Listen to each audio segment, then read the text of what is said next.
there, Improv Tipsters. Well, today I am answering a question sent in by Scott Shima. He was asking me, what should a new indie team focus on?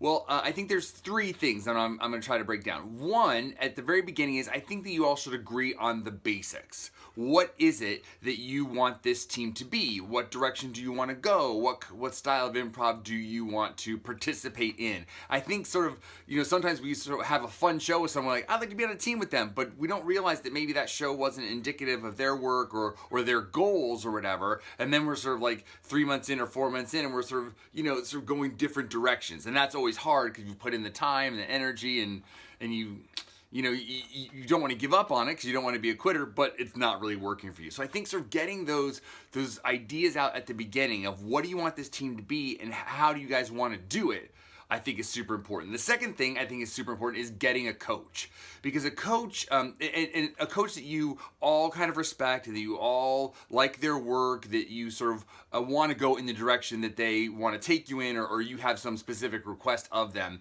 because having a coach gives that outside eye. I've been on plenty of teams, especially when I was starting out, where we tried to coach ourselves, which was always very tricky because, one player sort of giving another player notes on a scene that they just did or whatever, it can get personal really easily. Even if you say, look, we're not going to take it personally, we're going to be totally professional about it. It's like when you see in movies when they like, okay, listen everyone, we're going to go around and you can say one bad thing about each person, but you can't get mad. Guess what? You're going to get mad. Or you're going to say, well, fuck you, you do the same thing or whatever. That outside eye, that sort of objective person from the outside, I think is essential, especially to a team starting out. So, 1, agree on how you're going to do it. 2, agree on getting a coach. And 3, check out this blog that I'm going to post the link to down below, written by Nick Armstrong. It's about your team putting together a Bible.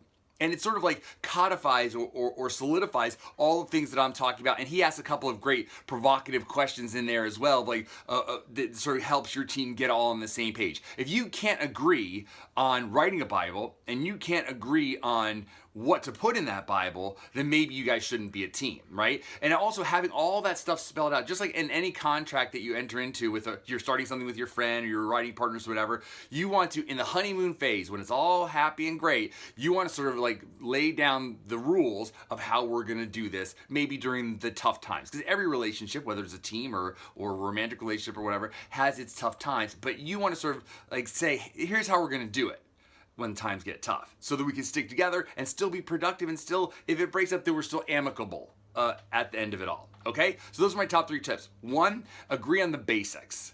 2, get a coach. And 3, check out this blog down below. All right, Scott, I hope that answers your question. I'll talk to you soon. Hey, thanks for checking out the video. Please leave me a comment down below and tell me what you would like to hear an improv tip about. And also, please subscribe and follow me on Instagram, Twitter, and Facebook. All the links are in the description down below. Thanks.